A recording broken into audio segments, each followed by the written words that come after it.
کوئی شخص اگر اپنا قوت حافظہ مضبوط کرنا چاہتا ہے یا کسی کو نسیان کا مرض لگ چکا ہے، نسیان سے مراد کیا ہے کہ بھولنے کی بیماری، یعنی کوئی چیز کہیں رکھی اور بھول گئے، یا پھر جو ہے بچے جس طرح کے امتحان کی تیاری کرتے ہیں یا کسی خاص ٹیسٹ کی تیاری کرتے ہیں تو وہ پریشر میں آ کے یا پریشانی کی وجہ سے بھول جاتے ہیں۔ خصوصی طور پہ یہ دعا ہے، اگر کوئی حفظ کرنے کا خواہش مند ہے اور چاہتا ہے کہ اس کو سبق نہ بھولے اور وہ حفظ بآسانی کر لے، تو اس کے بارے میں آپ کو حدیث سے ایک دعا بتاؤں گی۔ انشاءاللہ اس کو کرنے کے بعد کسی بھی قسم کا بھولنے کا مرض جو ہے وہ ختم ہو جائے گا۔ جیسے کہ حدیث مبارکہ میں آتا ہے، حضرت ابن عباس رضی اللہ تعالیٰ عنہ فرماتے ہیں کہ ہم نبی کریم صلی اللہ علیہ وسلم کے پاس بیٹھے ہوئے تھے کہ حضرت علی بن ابی طالب رضی اللہ تعالیٰ عنہ آئے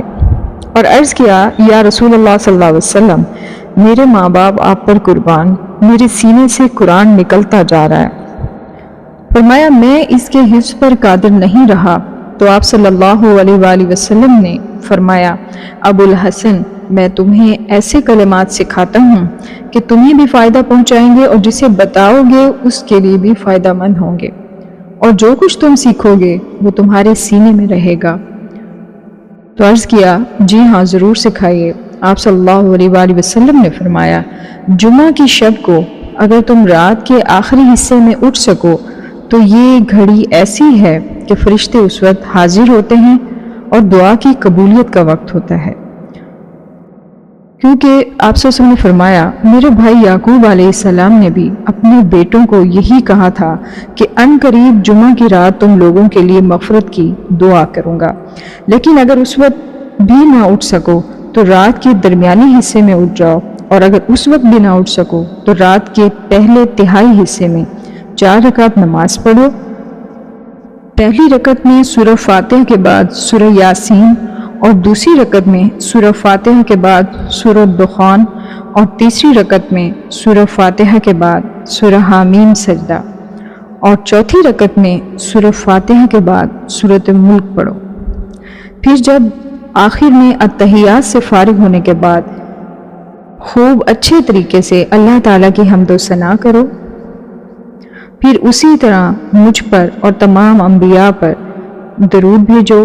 پھر تمام مومن مردوں پر اور عورتوں کے لیے مغفرت مانگو، پھر ان بھائیوں کے لیے بھی جو تم سے پہلے ایمان لا چکے ہیں، اور اس کے بعد یہ دعا پڑھو، اعوذ باللہ من الشیطان الرجیم، بسم اللہ الرحمن الرحیم، اللہم ارحمنی بترک المعاصی ابدا ما ابقیتنی وارحمنی ان اتکلف ما لا یعنی وارزقنی حسن النظر فیما یرضیک عنی، اللہم بدیع السماوات والارض والجلال والإكرام والعزة التي لا ترام، أسألك يا الله يا رحمن بجلالك ونور وجهك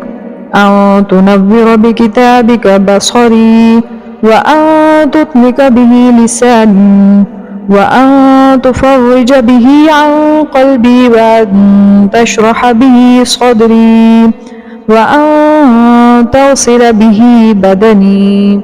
فإنه لا يعينني على الحق غيرك ولا يؤتيه إلا أنت، ولا حول ولا قوة إلا بالله العلي العظيم۔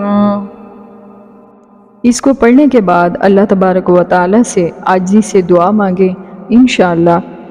قوت حافظہ مضبوط ہو جائے گا۔